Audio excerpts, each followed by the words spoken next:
अस्सलाम वालेकुम रहमतुल्लाहि व बरकातुहू। नाज़रीन, कैसे हैं आप? उम्मीद है कि आप खुश होंगे। अल्लाह ताला आपको ढेरों सारी खुशियाँ अता फरमाए और अल्लाह पाक आपको सेहत और तंदुरुस्ती अता फरमाए।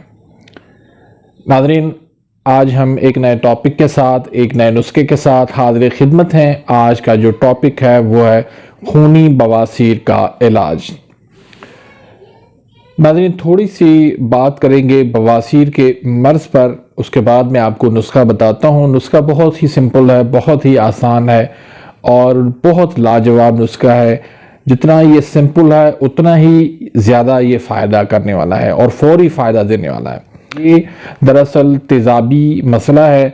जब जिस्म के अंदर तुरशी, तेज़ाबियत, सौदा की ज़्यादती हो जाती है तो ये बवासीर का मर्ज़ जो है वो लाहक हो जाता है।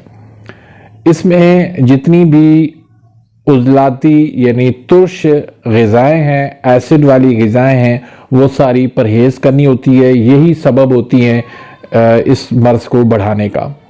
तो उसमें जो परहेज़ है, दही, लस्सी, अचार, इमली, आलू बुखारा, नींबू, आलू, मटर, गोभी, बैंगन, पकोड़े, मछली, करेले, जो खुश्क फास्ट फूड वगैरह हैं, ये तमाम तर चीज़ें जो है इसके लिए बवासीर के मर्ज़ के लिए जहर की मानिंद है।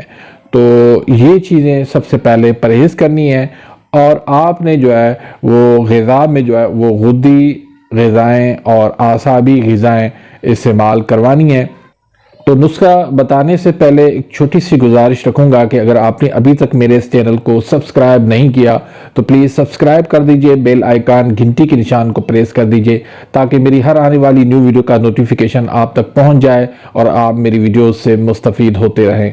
इसी तरह वीडियो को लाइक करना मत भूलिएगा, लाइक ज़रूर कीजिएगा और वीडियो अगर पसंद आती है तो उसको आगे ज़रूर अपने दोस्तों के साथ शेयर कीजिएगा।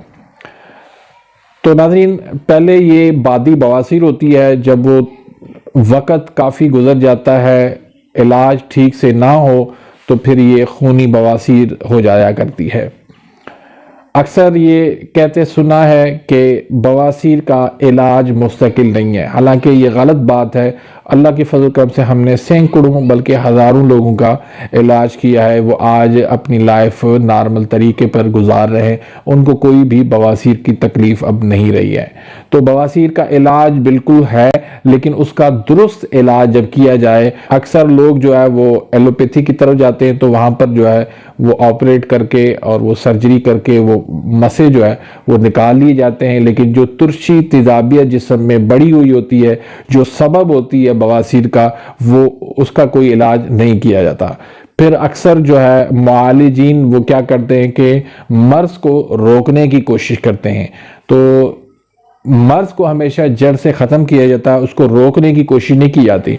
तो इस वजह से फिर बवासीर का जो मर्ज़ है वो सालों साल चलता रहता। तो बहरहाल हम आते हैं अब नुस्खे की जानिब। तो नुस्खे के अंदर आपने सिर्फ दो चीज़ें लेनी है।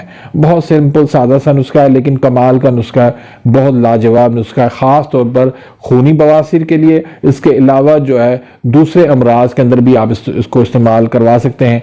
मसलन वो ख़वातीन जिनका हैज़ का खून जो है वो ना रुक पा रहा हो, मुसलसल वो आ रहा हो, उसके लिए भी ये नुस्खा लाजवाब है। फ़ौरन जो है वो हैज़ जो है बंद हो जाता है। इसमें आपने लेनी है दो चीज़ें। एक है छिलका रेठा, रेठे का आपने छिलका ले लेना है, अंदर वाला जो मगज़ होता है वो आपने फेंक देना है। और राई, छिलका रेठा और राई, ये हम वज़न आपने लेना है। दोनों अगर 50-50 ग्राम ले लें तो ठीक है, नहीं तो जितना भी आप मिकदार में बनाना चाहें तो उसको आप बना सकते हैं। तो इसका आपने सफ़ूफ बना के आपने 500 mg के कैप्सूल भर लेने हैं। सुबह एक कैप्सूल देना है, दोपहर को एक कैप्सूल देना है और रात को एक कैप्सूल लेना है।